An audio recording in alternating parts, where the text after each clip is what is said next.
Muito bem, pessoal. Acho que nós já estamos ao vivo aqui, já tem duas pessoas. Muito obrigado, tem muita gente entrando já aqui. Ivo, Iracildo, tem várias pessoas aqui, né? Não consigo ler todos aqui rapidamente. Amanda, Bela Lacerda, muito obrigado a todos vocês. Hoje eu vou ter um bate-papo aqui. É a primeira vez que eu convido alguém para o meu Instagram, para uma live aqui no meu Instagram. É a primeira vez. Vamos ver se vai dar certo, né? Eu espero que a internet não trave, que eu não passe aperto aí com a internet travando, algumas coisas dessa natureza aí, tá bom? E hoje eu vou bater um papo com uma pessoa muito gente boa aqui, o pastor e professor de teologia, Dr. Silvano Barbosa. Na verdade, eu o conheci quando ele era criança lá no IAM. Daqui a pouco eu vou bater um papo sobre isso. Ele viu quando eu estudava teologia ainda.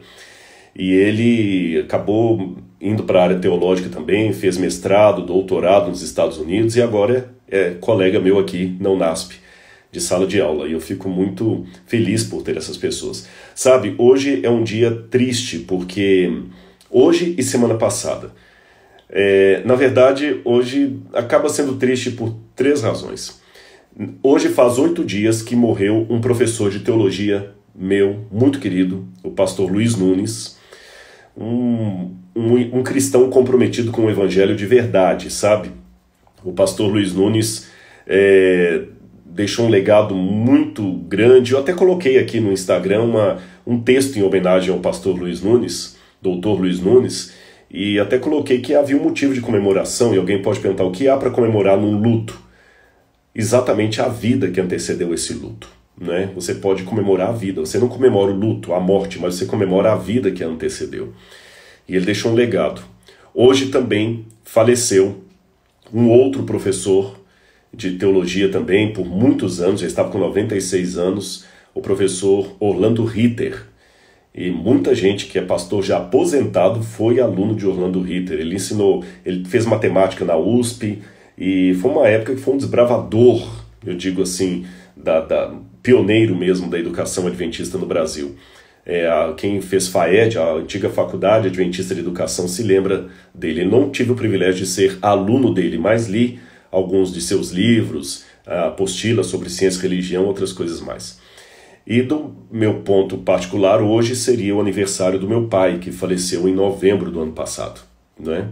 Meu pai não era adventista, não era religioso evangélico, e ele não entendeu por que eu virei adventista, mas graças a Deus no final da sua vida eu pude estar com ele e tudo mais, e eu não tenho do meu pai o legado do evangelho, mas eu tenho desses outros homens que ajudaram a me formar.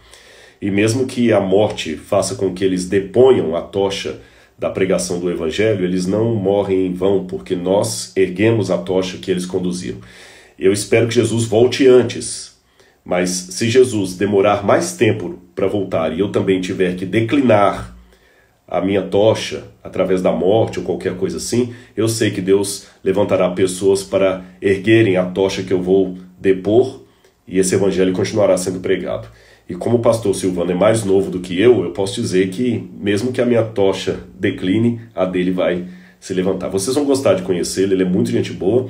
E essa minha estreia aqui, nós vamos bater um papo sobre raça, religião, Bíblia, o que a Bíblia fala sobre raça, sobre etnia, cor de pele, esses assuntos assim que estão bastante em pauta aí, tá bom? Esses minutinhos aqui, vão chamando os amigos para entrar, tá bom? Eu esqueci de gravar eu ia gravar um pouquinho antes um story para colocar, para convidar o pessoal, mas ainda dá tempo de você chamar o seu colega lá. Enquanto isso, eu vou convidar o professor e pastor Silvano para estar com a gente. Vamos ver como é que eu faço isso aqui. Ele já está bem aqui. Muito bem. Eu acho que daqui a pouquinho ele recebe lá e já entra com a gente aqui. Estou aguardando, conectando. Já está aí. Silvano, meu amigo. Boa noite, pastor. Tudo bem? Graças a Deus, meu amigo. Deixa o título para lá. Aqui é Rodrigo e Silvano, viu? São 2 amigos batendo papo. Ok. Tá bom? 2 amigos batendo papo e você sabe, se Salomão não escreveu isso, ele pensou, mico, aqui se faz, aqui se paga. Se der alguma coisa errada, nós 2 vamos juntos aqui, que é a primeira vez que eu convido alguém para minha live. Tá bom? Para minha página. A gente viu. Deixa eu Prazer é ver meu. o volume aqui que eu não estou te ouvindo bem. Dá certo. Agora sim. Tá me Olha, ouvindo eu bem? me sinto realmente honrado pelo convite. É um privilégio poder bater esse papo contigo. Tenho uma admiração grande por você já de muitos anos e quero seguir os seus passos aí. Muito obrigado pelo convite Que e pela isso. oportunidade de bater esse papo contigo. Por pouco você chegou a ser meu aluno no IAN, né? Porque você fazia o ensino médio naquela época lá, não é isso? Aham, exatamente. Eu comecei o ensino médio em 91, né? 91, 92, mais ou É, a menos. época que eu dava aula lá. Você deve ter sido aluno do Marco Silva, Exatamente. que Foi apesar de Silva não é parente meu. sim, no primeiro ano do segundo grau, eu fiz classes com o professor Marco Silva. É, e eu acho que eu dava aulas para o terceiro ano, uma coisa assim, você não chegou a ser meu aluno por pouco, né? Por pouco. Verdade. Mas, pessoal, deixa eu apresentar a vocês aqui. Eu estou chamando o Silvano aqui. Ele é um sujeito muito simples. E eu tenho uma questão comigo. Eu não sei se é um complexo de inferioridade que eu tenho que resolver, o que que é. Mas eu confesso para vocês que há defeitos e defeitos. Eu tenho os meus. Mas se tem uma coisa que eu não lido muito bem é com pessoas arrogantes, ou que se acham. Mesmo que ele seja bom, há pessoas que, infelizmente, assim, ele é tão bom que o talento dele vai abrindo portas, mas a arrogância vai fechando atrás. Na contramão disso, quando eu percebo uma pessoa de talento que faz bem alguma coisa e, além disso, consegue manter uma serenidade de humildade, puxa, eu me encanto com essa pessoa. Eu me torno fã dela. Então, não estou aqui para rasgar confete. Eu posso até ficar calado, mas fazer elogio gratuito por política eu não vou fazer, tá bem? E quando o Silvano colocou os primeiros vídeos dele que ele fez, que estava falando, o primeiro tema já me chamou atenção, sobre raças, religião, Bíblia, o que a Bíblia diz sobre isso. Aí ele mandou no grupo de professores de teologia, e eu cliquei lá e fui assistir o vídeo dele. Eu assisti 2 dos 5 vídeos que ele fez. E quando eu assisti, eu mesmo tomei a liberdade de mandar uma mensagem para ele, falando assim: Silvano, meus parabéns, está muito bom. A plástica está boa. Estou aprendendo linguagem de televisão, viu? A plástica é o cenário, muito lúcido, muito sóbrio, um som agradável, a voz dele é agradável. E para o primeiro que ele fez, eu achei sensacional. E além de ser uma pessoa preparada, comprometida com o evangelho, o Silvano é uma pessoa humilde. Como eu falei, eu conheço desde o IAN, o pai dele trabalhava lá no IAN, pessoa muito querida, a mãe dele também.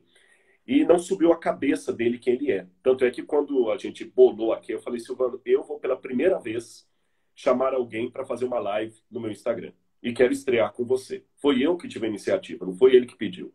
Eu vi que o canal dele está começando agora, está com 400 ou 500 seguidores ali, mas eu quero já convidar você para seguir o canal dele lá, tá bom? Essa live vai ficar, nós vamos colocar o endereço dele aqui, vamos falar várias vezes.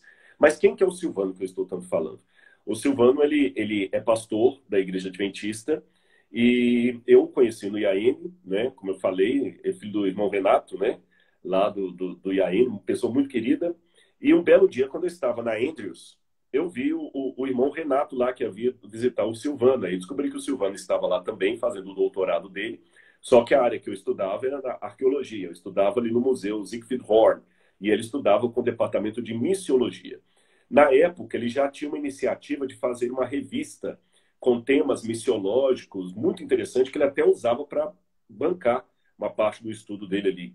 E ele acabou fazendo uma dissertação na área de missiologia, é um PhD em missiologia, e então tem know-how, tem conteúdo, os alunos gostam das aulas dele aqui, foi um grande reforço para o time de teólogos aqui do UNASP, e eu o convidei para estar conosco. Só que na hora eu falei assim, Silvana, a pessoa que me ajuda com as redes sociais, ela não pode fazer a capinha agora, o folder, né, ali e eu não sei como fazer isso. Ele falou: não, pode ficar tranquilo que eu faço. E ele, de maneira humilde, e me colocou lá assim: doutor Rodrigo Silva e pastor Silvano.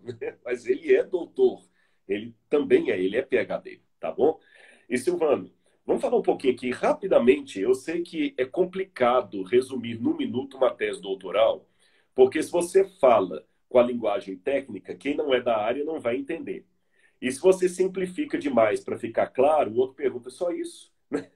Mas mesmo correndo o risco de simplificar demais, você consegue resumir para a gente um pouquinho assim O que foi sua tese de doutorado? Por que você escolheu essa área? Como é que foi estudar nos Estados Unidos? Muito bem. Olha, o sonho de estudar nos Estados Unidos era antigo, desde Só vou 2000. pegar um livro aqui, só um minutinho, porque esse livro vai fazer parte do nosso bate-papo. Pois não, pode falar. Ok. Então, desde 2004, 2005, eu já tinha o sonho, o desejo de estudar. Como você mencionou, eu cresci no IAM e os nossos professores lá no IAM, a maioria deles haviam tido a oportunidade de ir estudar nos Estados Unidos e, como eu cresci naquela região, eu podia ver a diferença no nível intelectual dos professores antes de irem para o doutorado e depois que eles retornavam. E eu cresci com esse sonho, com esse desejo de um dia também poder fazer o mesmo e adquirir a mesma formação para poder fazer o mesmo trabalho que eles faziam. Então, era um sonho antigo, fui a partir de 2012 somente que Deus me deu a oportunidade de ir. E o objetivo foi prover uma informação consistente acerca de como conduzir o processo de envio de missionários. Se você perguntar hoje quem quer servir como missionário, levanta a mão. Muita gente vai querer ter essa oportunidade de servir como missionário. Se você chegar no campo missionário e perguntar quem aqui está precisando receber missionários, então a necessidade é muito grande em várias regiões do mundo. Mas falta uma organização ou várias organizações capazes de conduzir todas as fases do processo missionário. Recrutar, treinar, ajudar esse missionário a levantar um time de suporte, enviar esse missionário e repatriá-lo. Então, a minha tese, a minha dissertação doutoral, teve o objetivo de propor um modelo de como esse processo deve ser feito, de como nós podemos estabelecer organizações de envio de missionários que sejam acessíveis, que sejam flexíveis, que estejam próximo às pessoas que querem ser enviadas e que façam a ligação entre quem quer ir e quem precisa receber os missionários. Entendi. Uma das coisas que tem, inclusive, é um instituto que prepare psicologicamente, que se o missionário vai com a família, às vezes o sonho do esposo é o pesadelo da esposa. Né? Ele quer ir, mas a esposa não está preparada, questão de filhos, porque realmente é muito romântico olhar do lado de cá. Mas quando você está naquele país ali que não tem a sua infraestrutura, não tem... é muito complicado, né?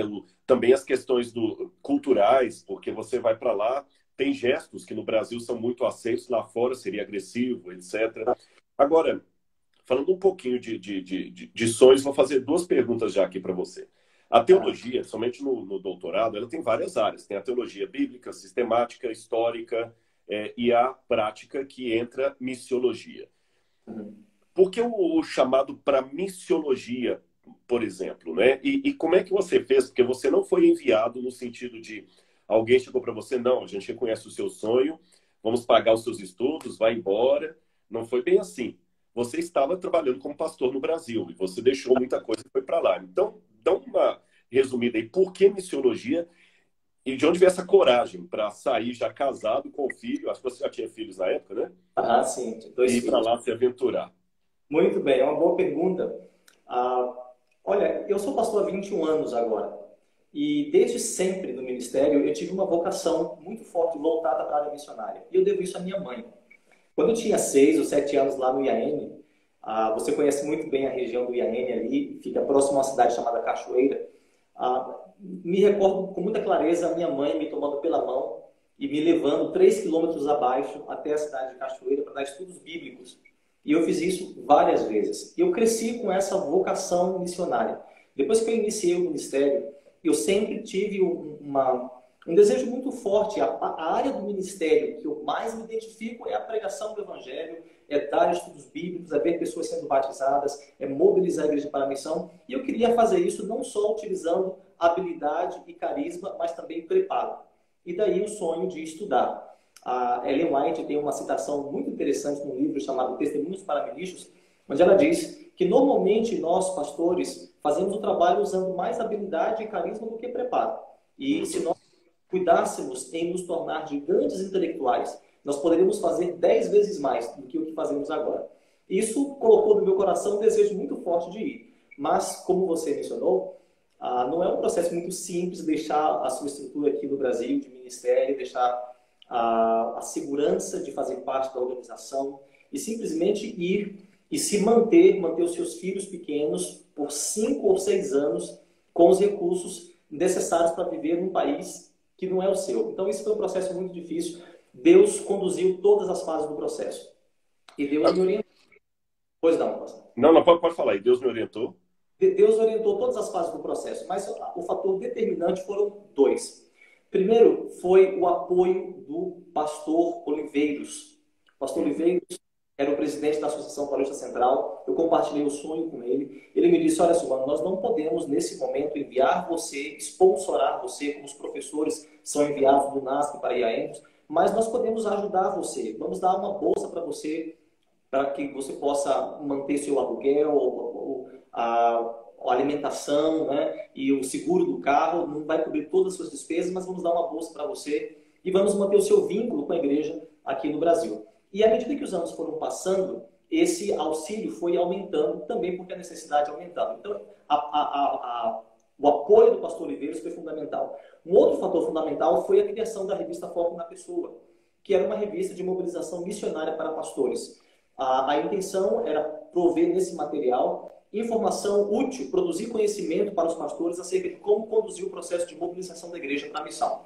Isso foi feito por 5 anos, uma revista trimestral. Essa revista era vendida, nós tínhamos 3.200 assinantes em todo o Brasil, e os recursos dessa revista ajudavam na manutenção das minhas despesas lá nos Estados Unidos. Naturalmente, a receita da revista não era suficiente para cobrir todas as despesas, mas aquilo que faltava, a Associação Paulista Central me ajudou, e eu sou grato e devo essa formação à Associação Paulista Central primeiro, e a partir do ano de 2016, a nossa instituição, o NASP, que passou a me sponsorar a partir dessa data. 2017, na verdade, 2016 e 2017.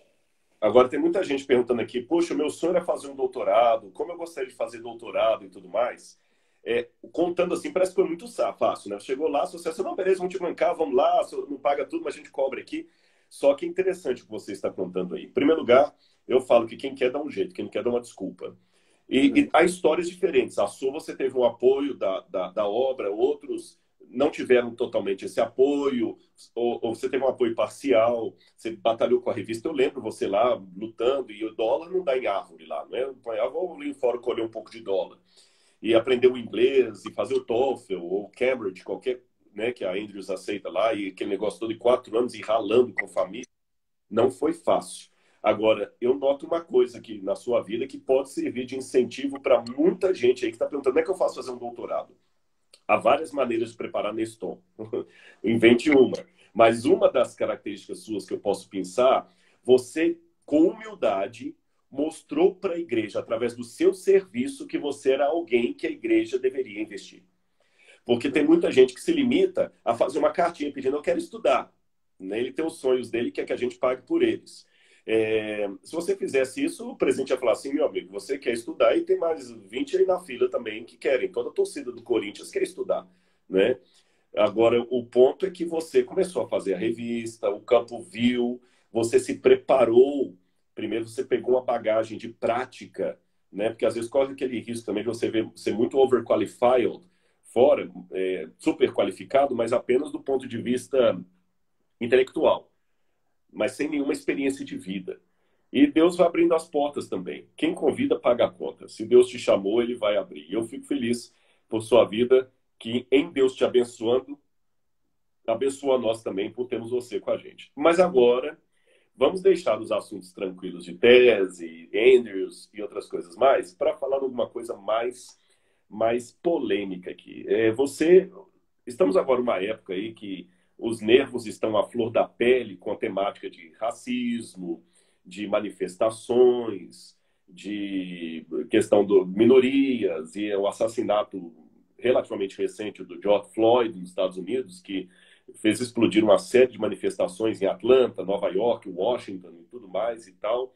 E você já lançou bem o seu canal lá, que eu convido todo mundo a assistir, tá bom? É o @Silvano Barbosa. Lá Exatamente. Barbosa com S, tá bom? Então coloca lá, Silvano Barbosa com S. Já tem 5 vídeos lá. Eu até falei com ele que quando começar a aumentar, é uma família que ele vai adquirir, que ele tem que pagar a pensão semanalmente ali, postando um vídeo. Assim que eu terminar a nossa live aqui, eu já vou gravar o meu vídeo para alimentar minha página lá. Então, gente, siga lá o Silvano. Vocês vão ter, pelo que eu vi dos 5 primeiros materiais, vocês vão ter muita coisa boa. E você já entrou de sola com um assunto polêmico, difícil de tratar de maneira equilibrada e em pouco tempo. Seus vídeos são curtos, são 8 minutos, se eu não me engano. 8 ou 10 minutos. Você falou de raça. E aí? Fala-se muito de raça negra, raça branca, raça... O que é raça na sua descoberta? Pelo que você estudou aí, é correto falar de raças humanas, no plural? Eu sou da raça branca, eu sou da raça negra, né? Tinha até aquele grupo de pagode Raça Negra, acho que era Raça Negra que chamava, né? Uma banda Raça Negra. É correto falar raça negra, no sentido que existem outras raças? Ou raça é apenas uma? O que você descobriu? Muito bem, olha, raça está nos olhos de quem vê. Raça existe, mas não é uma coisa que existe porque é sustentado biologicamente. Não é um fato da natureza, não é um fato objetivo da ciência.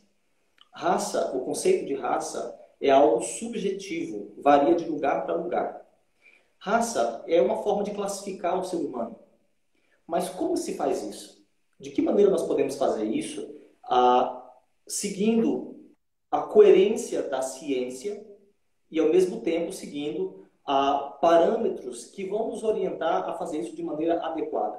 Então, o conceito de raça varia muito, porque, por exemplo, se você está... Eu lembro que em 2005, estudando para ir para Andrews, eu fazia aulas de inglês com uma americana. E um dia eu perguntei para ela, como é que os americanos me considerariam? Eu sou negro, eu sou branco, eu sou moreno, como é que os americanos me veriam? E ela me disse, olha, branco você não é, mas você também não seria considerado negro lá. Você é latino. E lá eu sou considerado latino. Outros amigos, que aqui no Brasil são considerados brancos, lá nos Estados Unidos são considerados latinos. Um outro exemplo, os irlandeses, que até pouco tempo não eram considerados brancos por americanos e por ingleses, hoje são considerados brancos, mas até recentemente não eram considerados brancos. Por exemplo, no Japão, a cor da pele não desempenha nenhum papel no processo de classificação racial, né? Os índios americanos eram considerados brancos a princípio, agora passaram a ser considerados vermelhos. Uhum. Né? Um outro exemplo, pessoas aqui no Brasil que são fruto da união entre uma pessoa branca e uma pessoa negra. Aqui são considerados brancos, podem ser considerados brancos. Na África, são considerados de cor. Nos Estados Unidos, são considerados negros. Então, o conceito de raça varia de lugar para lugar. É um objeto da cultura e não da ciência. Não é possível sustentar biologicamente o conceito de raça. Só é possível determinar raça do ponto de vista científico se você tomar arbitrariamente uma característica humana e considerar essa característica mais importante do que outras características. E isso é um critério subjetivo, não científico. Uhum. Então, se nós considerarmos, por exemplo, a pele como uma forma de categorizar e classificar os seres humanos racialmente, então nós podemos estabelecer raças com base no tom da pele. Mas essa é uma dentre inúmeras características que formam o ser humano. Eu quero dar alguns exemplos para vocês. Por exemplo, o Dr. Jared Diamond, da Universidade de Los Angeles, ele é um professor, um pesquisador muito experiente, ganhou o prêmio Pulitzer. Ele fez uma pesquisa muito interessante classificando os seres humanos com base nas impressões digitais. Você sabe que nós temos 3 tipos principais de impressões digitais, ou 3 desenhos principais, né? Que são as presilhas, o verticilo e o arco. Então, se os seres humanos fossem classificados de acordo com esse critério, no mesmo grupo estariam, por exemplo, os aborígenes australianos e também as pessoas da Mongólia, porque os verticílios são mais comuns entre essas pessoas. Embora sejam de cores bem diferentes. O aborígene é negro, bem negro, e o da Mongólia já tem aquela cor amarelada, tipo o asiático, tipo o japonês. Exatamente. Olho repuxado. Exatamente. Nós vamos ver que, ao mesmo tempo, as presilhas são mais comuns entre pessoas da Europa e da África, né? E, ao mesmo tempo, também, nós vemos que os arcos são mais comuns entre pessoas que estão no sul da África e no centro da Europa. Então, se esse fosse o critério de classificação racial, nós veríamos que pessoas que hoje são consideradas de raças diferentes por base em um critério específico estariam compondo o mesmo grupo. Se o critério exatamente, como algo altamente particular como a impressão digital. Um outro exemplo disso é o cerume, ou a cera de ouvido. Você produz 2 tipos específicos de cera de ouvido. um tipo mais úmido e pegajoso, que é produzido por um gene dominante, e um tipo mais seco e escamoso, que é produzido por um gene recessivo. Essa foi uma pesquisa do William Boyd. Ele publicou essa pesquisa já há alguns anos, mas ela permanece válida porque não há alguma informação que contradiga essa informação publicada por ele. E o que ele mostra? Que se esse fosse o critério de classificação racial, a humanidade seria classificada racialmente de maneira bem distinta. Porque 80 a 90% dos asiáticos produzem a cera do tipo seco, seca e escamosa. E os americanos, europeus e africanos produzem a cera do tipo mais úmido e pegajoso. Então, se o critério fosse a cera de ouvido, a humanidade seria dividida entre Oriente e Ocidente. E, ao mesmo tempo, os índios americanos, os negros americanos, os brancos americanos, todos estariam no mesmo grupo. Os negros da África, os latinos, estariam fazendo parte do mesmo grupo. Agora, interessante isso aí. Interessante, sabe por que estou falando? Porque a gente vive uma situação meio bipolar hoje aqui. Por quê? Porque o grande desafio, por exemplo, vamos falar dos gêneros, né? Tem um grupo aí ativista que acha que a questão do gênero é uma formação social. Ou seja, um rapaz pode nascer rapaz, mas ele pode querer ser mulher. Ponto. Né? E a menina pode nascer menina, mas ela pode querer ser homem. Então, o gênero, tem gente que quer defender que essa questão de masculino e feminino é apenas uma questão imposta pela sociedade, que a criança nasce assexuada e o gênero é ela que constrói, ela que escolhe se ela vai querer ser menino ou menino, ou todas aquelas variantes que você tem lá, né? De transexual, não, tem vários. Agora, quando vai falar de raça, eles querem manter. Interessante. A construção do gênero masculino ou feminino, para eles, é uma construção social que tem que ser questionada. Mas a construção social de raças, que não é científica, eles querem manter.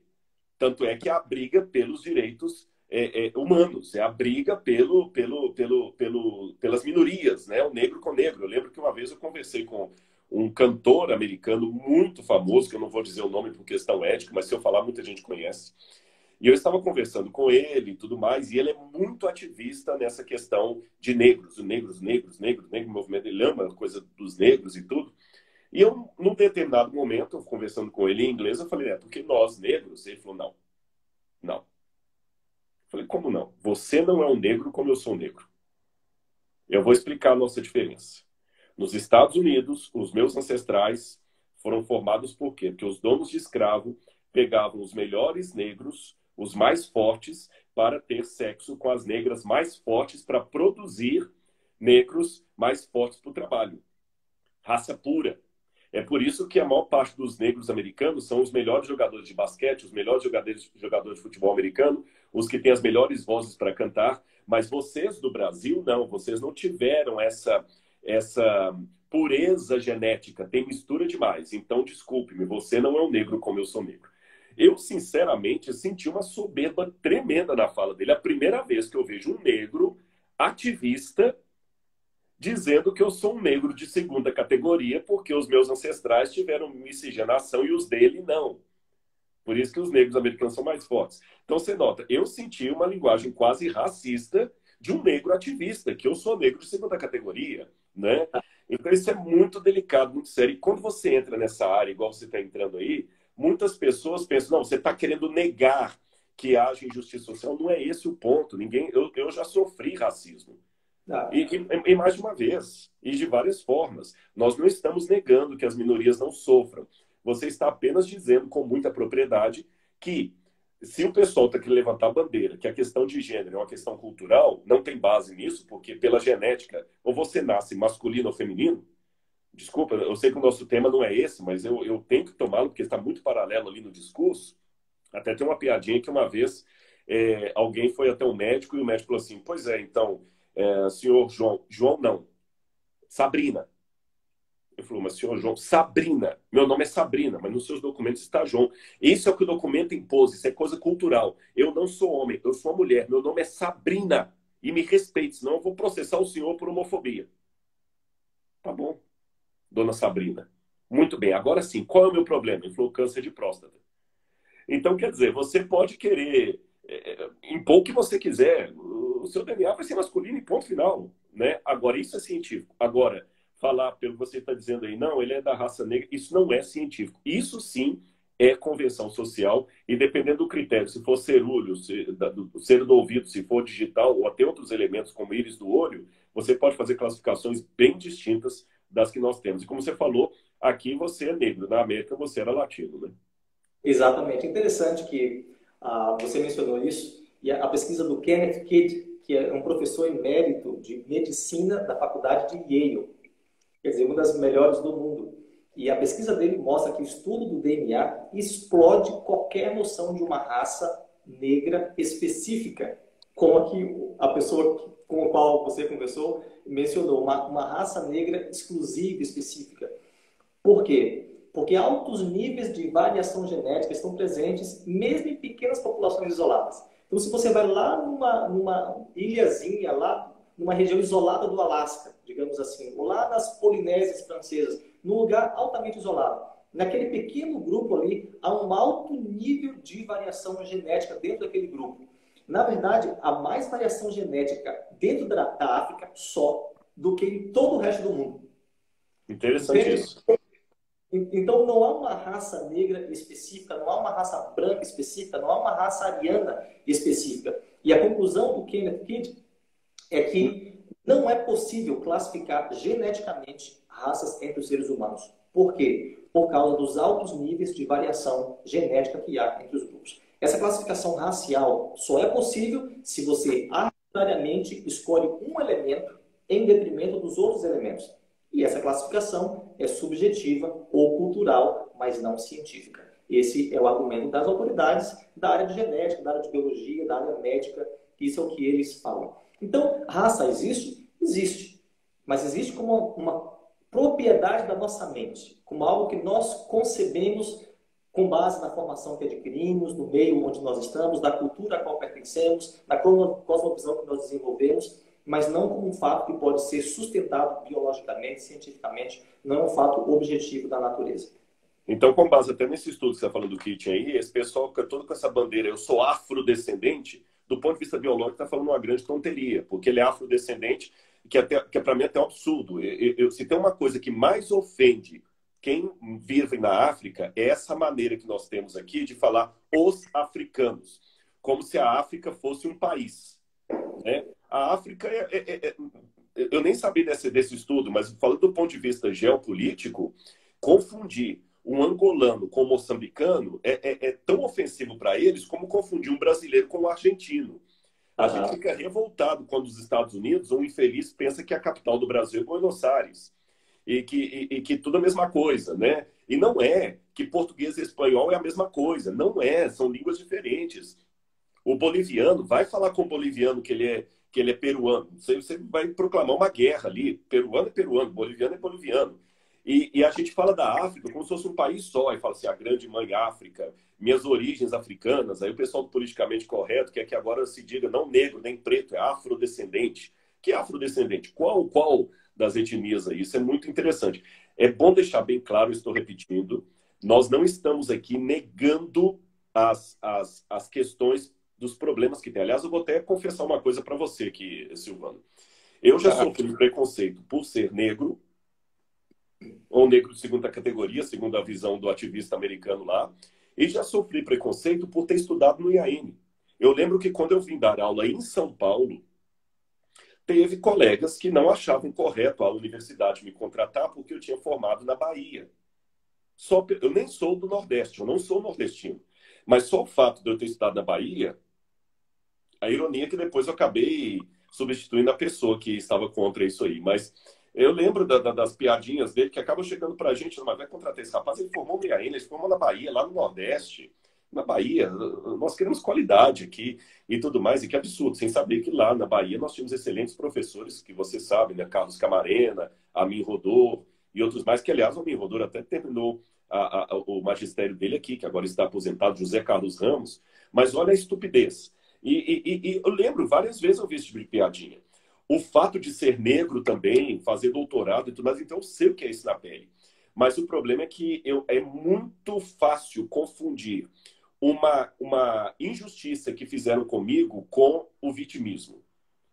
Você está entendendo? Eu acho que é muito, por exemplo, se eu gosto desse exemplo. Se eu estou acelerando o meu carro, porque a minha esposa está doente dentro do carro, e eu chego no hospital e já tenho que enfrentar aquela fila, eu estou aflito porque eu não tenho um plano de saúde particular para levar a minha esposa. Então, eu levei ao hospital, estou sofrendo uma injustiça social.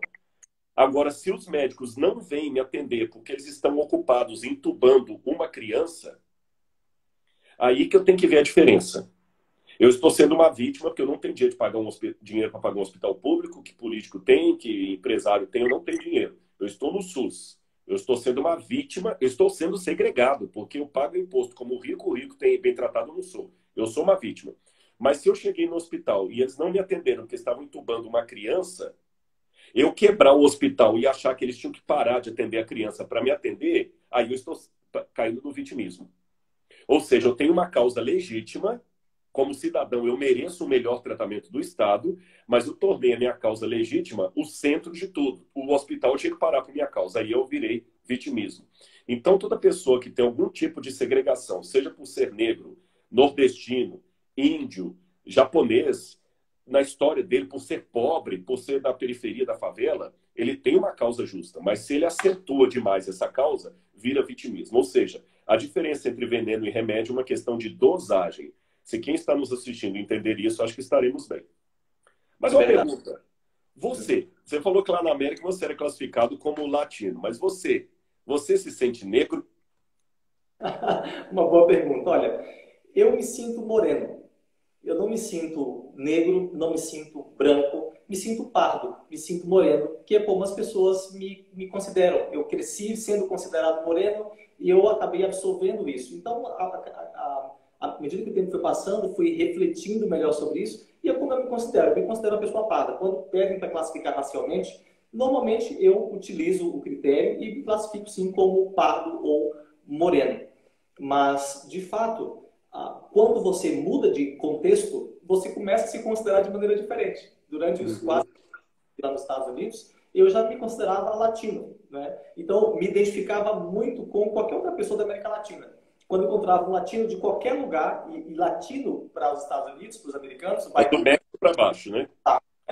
Então, todo mundo é latino. Quando eu encontrava uma pessoa do México para baixo, eu já me sentia muito próximo a essa pessoa, mesmo sem falar espanhol na época, né? Agora estou arranhando já o espanhol, mas mesmo sem falar espanhol, mesmo sem conhecer a cultura, não conhecia o alimento típico das pessoas, mas me sentia próximo porque o meio me considerava assim.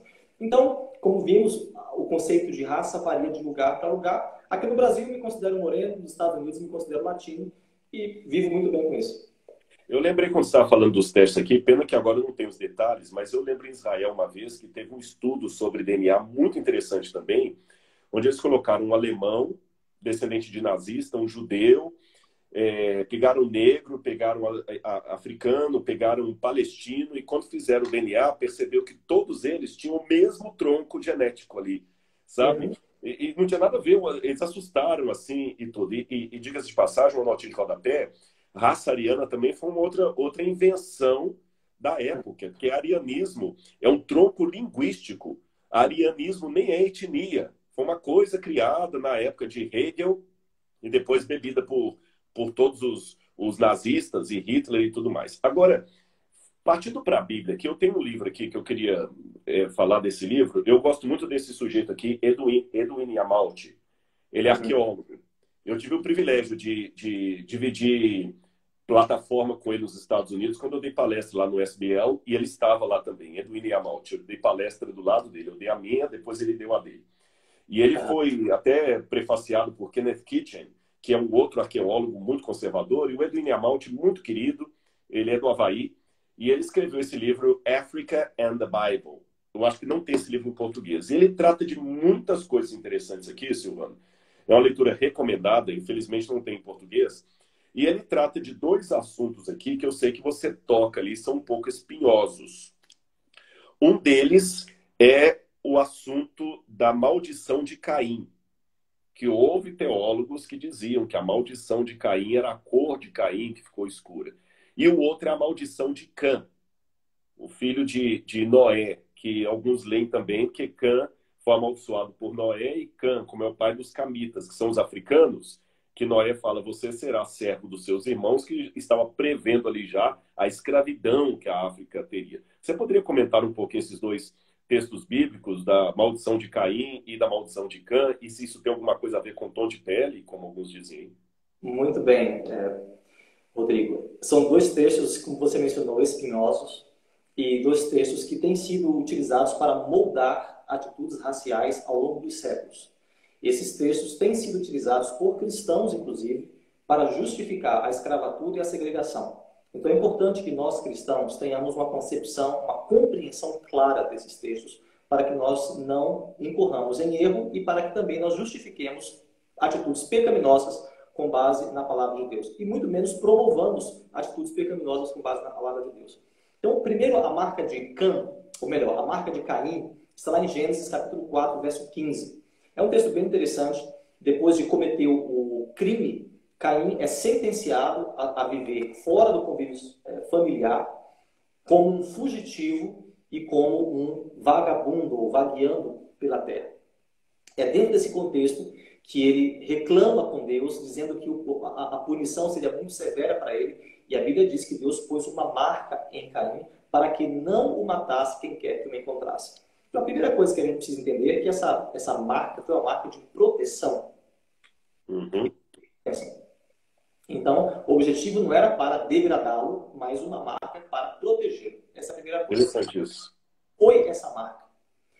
Ao longo da história, inúmeras possibilidades surgiram, os intérpretes têm se, digamos assim, têm se superado na capacidade de apresentar inúmeras alternativas para o que foi essa marca. A palavra utilizada na língua hebraica para marca, nesse texto de Gênesis 4, verso 15, é a palavra ot, que tem vários significados. Pode significar presságio, advertência, a marca, pode significar maravilha, milagre, ou até mesmo a tradução mais comum, que é uma letra.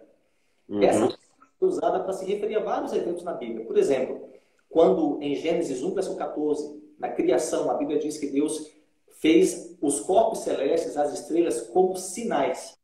Então, a palavra utilizada ali é a palavra ot. Quando é dito que Deus fez o arco-íris como um sinal de que a terra não seria destruída com água, é a mesma palavra. Quando é dito que Deus fez a circuncisão como um sinal da aliança entre ele e Abraão e seus descendentes, a mesma palavra. Quando Moisés fez os milagres, todos os milagres que ele fez diante de Faraó, é a mesma palavra, ot. Então, essa palavra pode ter muitos significados. Agora, vamos às interpretações. A Septuaginta, que é uma tradução muito antiga do Antigo Testamento feito para a língua grega, que foi feita por volta do ano 200 a.C., traduz as palavras, ou melhor, as expressões vagueando e fugitivo, ou um fugitivo que vai ficar vagueando pela terra, com palavras que podem ser traduzidas como gemendo e tremendo. Essas são as palavras que é usado na Septuaginta. E isso fez surgir uma tradução antiga que diz que a marca de Caim foi tornado paralítico. Então, 200 anos antes de Cristo, muitos já criam que essa marca foi uma paralisia, ele tornou-se paralítico. No judaísmo antigo, as possibilidades também eram variadas. Por exemplo, o intérprete José ben Hanan, que viveu e morreu no ano 245. Ele viveu antes, mas morreu no ano 245 ali. Depois de Cristo. Ou seja, o período talmúdico já, né? Exatamente. Então, ele diz que a marca de Caim foram chifres que Deus fez crescer nele. Já o Rabino Rashi, que viveu por volta do ano 1100, ele diz que a marca de Caim foi o tetragrama, ou as 4 letras do nome de Deus em hebraico, foram impressas na testa de Caim. Isso foi o que ele disse, porque a palavra ot também significa letra. Então, com base nisso, ele diz que foi o nome de Deus que foi impresso na testa dele. Já chegando aos anos 1500, ali com os reformadores dentro do protestantismo, Lutero reproduziu a opinião dos pais da igreja, ou seja, a opinião também antiga, lá dos anos 200, 300 da nossa era. E ele disse que Deus mudou, mutilou ou desarranjou algum órgão interno de Caim. E isso fez com que ele tivesse um grande tremor na cabeça e em todo o corpo, e andasse tremendo. Então, as opiniões eram várias, mas foi durante a escravatura, durante o período da escravatura, que surgiu o conceito de que entre os protestantes especialmente, de que a marca de Caim foi uma transformação racial. Foi durante a época do comércio de escravos que esse texto foi utilizado por protestantes para justificar a escravatura. E os Mormons também, né?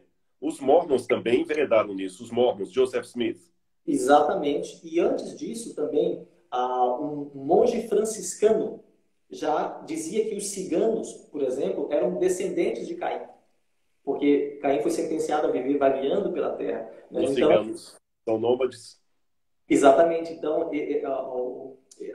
me fugiu o nome do monge franciscano agora, ele dizia que o Caim teve como descendentes os ciganos. Então, essa concepção de que a marca de Caim foi uma transformação racial precede a época da escravatura, mas ganhou força dentro dos protestantes na época da escravatura, quando esse texto foi usado com esse propósito de justificar a transformação racial. Mas e a Bíblia? O que a Bíblia fala sobre a marca de Caim? Foi exatamente isso para a transformação racial. Então, amigos, você que está aí, amigo do pastor Rodrigo, agora meu amigo também, quero dizer para você o seguinte: a Bíblia não especifica qual foi a marca de Caim. A Bíblia não menciona, não fala. E se a Bíblia não revelou, se não está escrito, se não foi revelado, se não foi comentado pelos autores inspirados, qualquer coisa que nós falarmos não vai passar de especulação. Então, se nós temos a tendência de especularmos acerca daquilo que não foi revelado, queria lembrar duas coisas. Primeira coisa é que Moisés, o mesmo que escreveu a história de Caim, adverte em Deuteronômio, capítulo 4 e capítulo 12, duas vezes, que nós não devemos acrescentar ou subtrair nada àquilo que foi revelado. Esse é um ponto. E o Senhor Jesus, lá na última página da Bíblia, acrescenta ainda dizendo, olha, há uma maldição reservada para quem acrescenta ou diminui. Então, qual foi a marca de Caim? Nós não sabemos. Moisés fala em Deuteronômio capítulo 29, verso 29. As coisas reveladas pertencem a nós e aos nossos filhos. Aquilo que não foi revelado, nós não precisamos saber. Então, se nos atrevemos a comentar, ou a dizer, ou a ensinar, claro que nós podemos conjecturar para nós mesmos, nós temos o direito, estamos lendo, podemos imaginar, será que foi isso, será que foi aquilo? Mas quando nós começamos a ensinar isso às pessoas, como sendo uma verdade bíblica, uma interpretação bíblica, nós estamos acrescentando aquilo que não foi revelado. E aí, nós estamos nos incorrendo em sofrermos as maldições que estão previstas na palavra de Deus para aqueles que acrescentam aquilo que não foi revelado da palavra de Deus. Mas o que nós sabemos é que essa marca foi uma marca de proteção e, portanto, de bem, e não uma marca para degradar Caim. E eu tenho essa ideia da proteção também. Até a gente está trabalhando aqui junto com o pessoal da Record numa novela sobre o Gênesis. E me vieram, eu sou consultor deles lá, e eles me colocaram essa questão da marca, e eu botei para eles justamente essa ideia da proteção. A gente coloca simbolicamente lá, eu não posso dar muito spoiler da novela por questão de contrato, mas eu bolei alguma coisa na testa, que ele passou a mão e ficou com sangue, mas é completamente licença poética. E a ideia da proteção é porque ele seria vingado. Muito que é a questão da vingança. Isso apenas fazer um comentário paralelo. Do ponto de vista de quem gosta de ciência, mesmo quem acredita na versão da criação de Deus, sabe que é impossível que seja, porque a gente não sabe o que foi, mas sabe o que não foi. Isso é interessante. A gente não sabe direito o que foi a marca de Caim, mas nós sabemos o que não foi. E a cor da pele certamente não foi, porque mesmo quem acredita na versão da criação, é criacionista, sabe que o genotipo e o fenotipo, ou genótipo e fenótipo, como alguns preferem dizer, são uma situação pós-diluviana. Que é aí que os seres humanos, por questão de fenotipo e genotipo, começaram a ter características de pele diferentes, não só os seres humanos, mas os animais também. Por exemplo, do Felis leo surgiram vários tipos de felinos, que vai do gato persa ao gato siamês, até o tigre, a tigresa, o leão e outras coisas mais, né? O cachorro também, do lupus caninus deu a raposa, deu o cachorro chihuahua, deu o cão siberiano, vários tipos de cães. E também deu vários tipos de seres humanos. E Caim está antes do dilúvio, tá bom?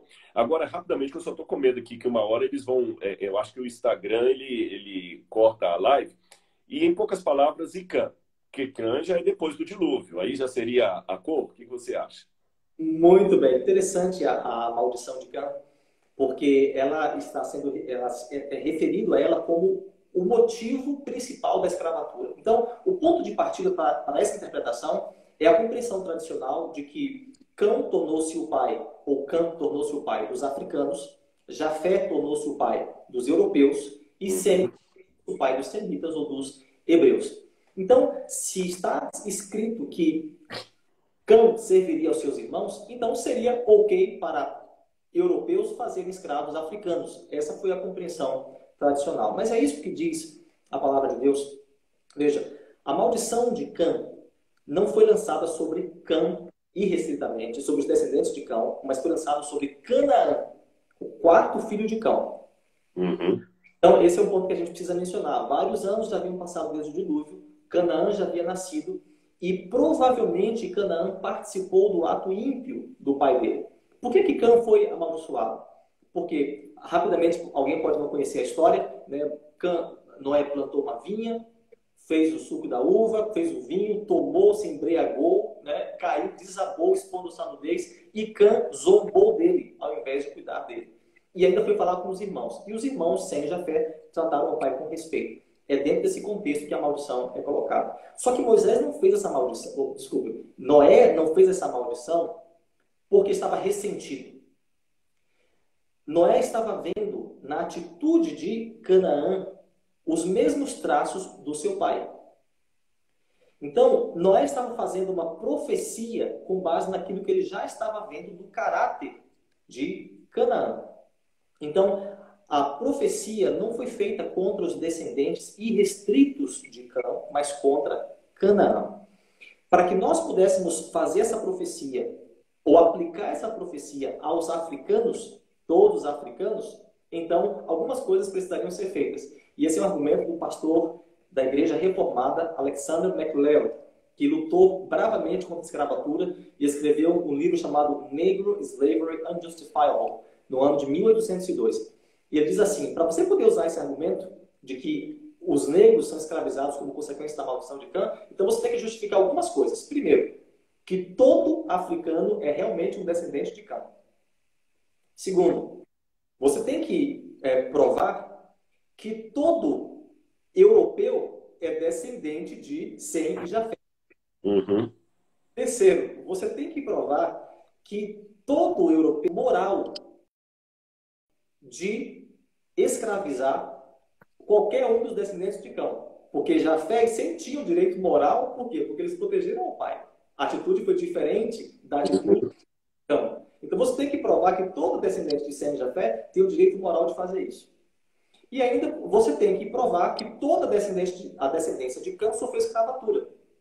Porque se essa profecia foi aplicada contra os descendentes dele, então você tem que mostrar que todos eles sofreram escravatura. Se você falhar em provar alguma dessas coisas, todo o argumento de que os negros são descendentes de Cã e, portanto, são escravos, fica injustificado. E é interessante que uma pesquisa recente do Jornal Americano de Genética Humana, publicada em 2017, mostra que mais de 90% dos libaneses são descendentes de Canaã. E os libaneses não são escravos de ninguém atualmente. É os fenícios, pelo contrário, os fenícios eram povos do mar. Exatamente. Exerceram um papel de liderança durante... E até tem dois elementos a mais aí, né? Em primeiro lugar, que Canaã era Ásia, eram asiáticos.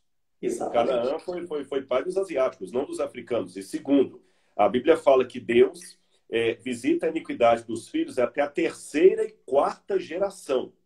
Então, se a maldição sobre Cã fosse realmente da escravidão e envolvendo os africanos, nós temos um problema, porque a escravidão dos africanos foi começar já no século XV, aproximadamente, que começam os primeiros tráficos de escravos.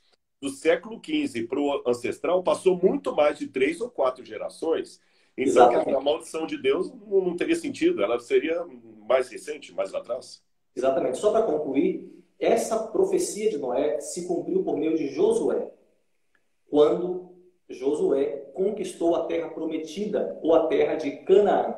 Os descendentes de Canaã viveram exatamente na região onde o povo de Israel possuiu a terra prometida. Os cananeus tornaram-se um povo ímpio, pagão, promotores de todo tipo de degradação moral e espiritual. Foi por isso que eles atraíram os juízos de Deus. E eles tornaram-se servos dos israelitas durante a conquista de Canaã. Então, a profecia que Noé fez cumpriu-se por meio de Josué na conquista de Canaã e não tem nenhuma relação com a escravidão dos negros africanos. Não há qualquer fundamentação escriturística, fundamentação bíblica para justificar a subordinação de pessoas nos dias atuais com base nessa profecia. Isso é uma blasfêmia contrário a tudo que nós ensinamos como cristãos. É contrário ao exemplo de Jesus, que ergueu e jamais degradou as pessoas. Então não há qualquer fundamentação para a escravatura, para a segregação ou para a subordinação de pessoas atualmente com base nessa profecia. Eu acho interessante. E, gente, eu tinha muito mais coisa para conversar com o Silvano aqui, mas até é bom a gente não falar tudo, não, porque tem muito mais coisa lá na live dele. Então, eu estou fazendo o convite, tá bom? Se inscreve lá na live, não, desculpa, nos vídeos dele. Se inscrevam lá no canal, no YouTube, Silvano Barbosa com S, tá bom? Silvano Barbosa com S. Muito fácil. Você sabe que Silvano é Silas da Bíblia, é o mesmo Silas, só que Silas é em grego, Silvanus é em latim. Então, Silvano Barbosa, siga lá e você tem 5 vídeos para começar sobre esse tema com muito mais coisa do que nós discutimos aqui. Alguém perguntou, vocês vão disponibilizar no YouTube? Que eu vi muita gente chegando, Silvano, durante a nossa live. Eu confesso que eu e ele somos meio para trás ainda com tecnologia. Eu sei que aqui, se eu não fizer nada errado no final, porque já me ensinaram como é que eu faço para salvar a live aqui, no meu canal aqui do Rodrigo Silva Arqueologia no Instagram, eu vou deixar essa live salva, se eu não fizer nenhuma bobagem, né, e apertar o botão errado. Então, aqui vai estar disponível. Eu vou conversar com minha equipe se dá para também colocar disponível lá no YouTube. Se não tiver, vocês assistam aqui, mas no YouTube vocês podem seguir o canal dele. E tem muitas mensagens chegando aqui enquanto você estava falando. Eu cheguei agora e perdi tudo. Não, não perdeu não, Rose, eu acho, que eu vou tentar salvar aqui para você poder assistir depois. Agora, alguém perguntou aqui, enquanto estava falando aqui, qual que é a cor original do homem? Respondendo rapidamente, nós não sabemos, mas alguns pensam que pelo fato de Adão, vindo da palavra hebraica Adamá, que significa terra vermelha, né? Adamá, terra vermelha, que Adão poderia ter uma coloração mais de terra, mais semelhante ao dos índios. Mas isso também é uma suposição, nós não podemos bater o martelo, né? Alguém colocou assim, eu sou o católico que você representa. E eu louvo a Deus por isso, porque existem vários tipos de segregação, e assim como tem a segregação de alguém achar que só o branco que é inteligente, só coisa, eu também posso ter a segregação de achar que só os da minha religião que vão para o céu. E eu sempre gosto de dizer que eu acredito na minha religião, eu acredito na minha doutrina, por isso que eu sou adventista e não testemunho de Jeová. É por isso que eu sou adventista e não mormon, por isso que eu sou adventista e não kardecista. Mas a igreja de Deus é maior do que a igreja que eu pertenço, porque ela é feita dos sinceros que estão aqui e dos sinceros que estão em toda parte do mundo, até fora das religiões, né? Então, a partir do momento que eu acho que o céu é só para os que pensam como eu, então eu também já estou criando um tipo de segregação também que deve ser combatida, tá bem? Alguém também escreveu assim, e obrigado então a você que é católico, que não é adventista, que está me seguindo aí. Alguém escreveu uma frase muito interessante aqui enquanto estava falando. Eu não peguei o autor, porque foi subindo rápido aqui nos comentários. A Bíblia é um livro negro de hermenêutica branca. Eu, em parte, concordo com isso. Existe uma hermenêutica branca sobre a Bíblia que coloca essas bobagens, como o Silvano apresentou aqui, né, de achar que era a cor, que era a maldição e tudo mais. Porém, classificar a Bíblia como um livro negro também é uma forma de segregação. Por que a Bíblia seria um livro negro? Eu acho que a Bíblia é um livro incolor. A Bíblia é um livro racial se eu entender raça como a humanidade.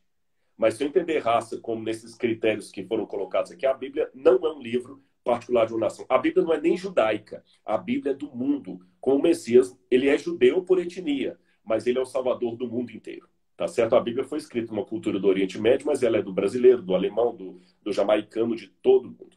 São alguns comentários aqui, pessoal. Eu espero que na primeira live aqui eu tenha feito um bom trabalho junto com o Silvano. E, Silvano, nós temos uns 2 minutinhos aqui antes que o Instagram corte a nossa live aqui, que eu acho que é 1 hora. Você quer despedir do pessoal, falar alguma coisinha aí nessa estreia? Quero agradecer a você, doutor Rodrigo, amigo, pela oportunidade de poder estar contigo, de estar com seus amigos no Instagram. Foi uma honra para mim poder estar com vocês. Eu quero dizer para vocês que o nosso motivo de orgulho maior não deve ser a raça a qual pertencemos, ou a maneira como somos classificados racialmente, mas deve ser a convicção, a certeza de que nós faremos parte da grande multidão. A Bíblia diz que lá no céu haverá uma grande multidão, a qual ninguém pode contar. de todas as tribos, línguas, povos, raças e nações. Esse é o nosso motivo de orgulho, fazer parte dessa grande multidão. Deus abençoe você e que seja essa a sua experiência e seja esse o seu grande motivo de orgulho em toda a sua vida. Esse é o meu desejo para você e para mim também. Olha, glória a Deus, muito obrigado, Silvano, e continua mantendo essa humildade que você tem. Deus vai te levar ainda a lugares mais altos. Eu tenho um orgulho santo de ter você como colega de trabalho, viu? E Deus seja louvado por sua vida, de sua família e tudo mais. E vocês que acompanharam a gente até aqui, eu espero que tenham gostado dessa live. Eu vou sair agora aqui e torcendo, a gente nem acredita nisso, né? É forma de dizer, brincadeira. Para eu não apertar nada errado aqui, para que vocês possam depois acompanhar aí a gravação dessa live. Se não fizer nada errado, ela vai estar disponível no canal aí. Muito obrigado, que Deus abençoe a todos. Obrigado a todos que estiveram conosco aqui. Nós tivemos uma presença de centenas de pessoas aqui com a gente. Que Deus abençoe, Silvano. Muito obrigado e uma boa noite para vocês, viu?